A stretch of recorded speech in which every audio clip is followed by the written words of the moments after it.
যিবোৰ মানুহে হাঁহিব শিকায় সেইবোৰ মানুহে পাছত বহুত বেয়াকৈ কষ্ট দি আঁতৰি যাব পাৰে। মানুহৰ মন আৰু বতৰৰ মাজত বহুত মিল আছে। বতৰো সলনি হ'বলৈ বেছি সময় নালাগে আৰু মানুহৰ মনটো। কিছু বোলে যিদৰে মানুহক শিক্ষাত সহায় কৰে তেনেকৈ কিছু আঘাতে মানুহক সলনি হৈ যোৱাত সহায় কৰে। তেওঁৱেই বেছি কান্দে যাৰ চকুৰ পানী মুচি দিবলৈ কোনো নাই। চকুৰ পানী মুচি দিয়া মানুহ থাকিলে কন্দাটো সুখ। সমগ্ৰ জীৱন এটাই আফচোচ থাকি যাব। যাক সকলো দি ভাল পোৱা যায় তেওঁকে পোৱা নাযায়।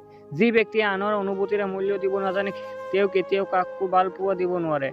কাৰোবাক মৰম দিয়াটো আটাইতকৈ ডাঙৰ উপহাৰ আৰু বেলেগৰ পৰা পোৱা মৰমবোৰ আটাইতকৈ ডাঙৰ সন্মান।